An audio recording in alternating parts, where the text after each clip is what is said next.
I need two more controls. I know you're shocked, but I do. Here's the first problem. The first problem is that this root control works great for this, and it works great for this, but it doesn't work great for actually moving, rotating, and scaling the character. So that's one control that I need. The other problem is this. Sometimes when you're working with inverse kinematics, this weird thing happens where the leg flips upside down. So I need something to prevent the leg from flipping. So those are the two controls that I need. I will make them both differently. The first one is going to be a constraint type called a pole vector. So you remember, here's my constraint menu here.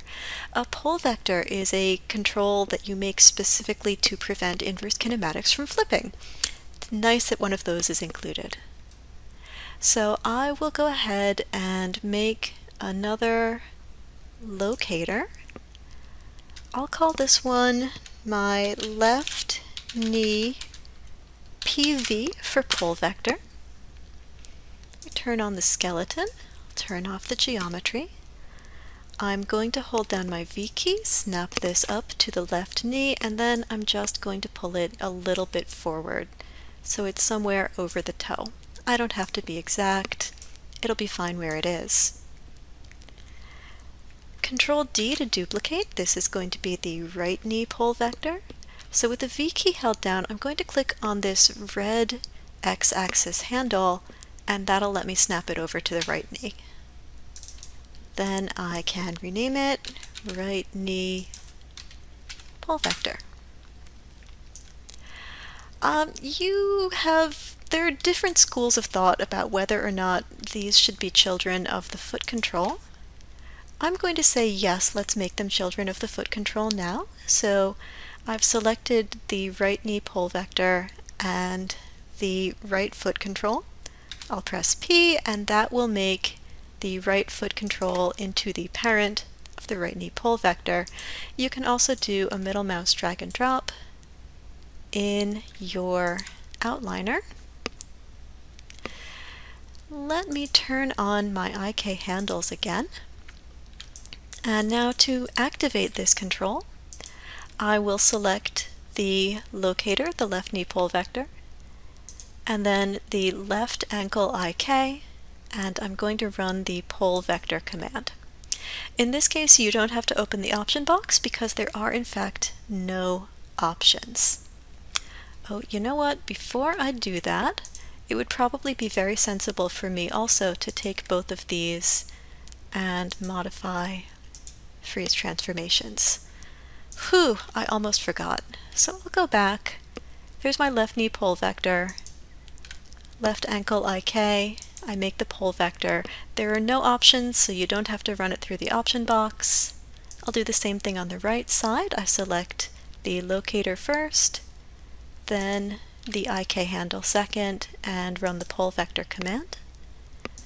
And now, if I turn off my skeleton, turn on my model, this locator right here wiggles this knee and will also let me either flip it or unflip it. So that's very handy. And the same thing over here, this one does the right leg. Whee! Lovely. The last control that I need is a thing called a placement control. For this, I'm going to make another NURBS circle, and I'm just going to make it a little bit bigger than the character, like so. I will call this placement. If your character had a name, you would type in the name. Mine really doesn't. I'm not good at naming things, so I'm just going to call it placement CTL. And then I'm going to modify freeze transformations. The placement control I'm going to make into the parent of the right foot control. Ooh, I'm having a lot of trouble middle mouse dragging today. So I'm going to select the placement control And in this case, because I'm using the outliner, I'm doing a control select or a command select, but it's always going to be child first, parent second, and then the P key on your keyboard. So I do left foot, control, placement, P. I'm also going to do the root control and the root joint. I am not, however, going to put the geometry in. In this case, I would group, and this would be my monster group. Inside the monster group, there's the geometry, and there is the placement control. The placement control, because it controls the inverse kinematics and the skeleton and all of the controls, it works really well to, let's say, scale the character up, rotate it, and move it all around. So at this point, we're actually all ready to animate. If you want to make this scene look a little bit pretty, this is really handy. I am going to take the left foot controls. I'm going to stick them on a layer. And I am going to make this layer, we'll call this one left. I'm going to make it blue. Then I'll go over here to the right. I will again create layer from selected. This one's going to be the right, and I will make it red.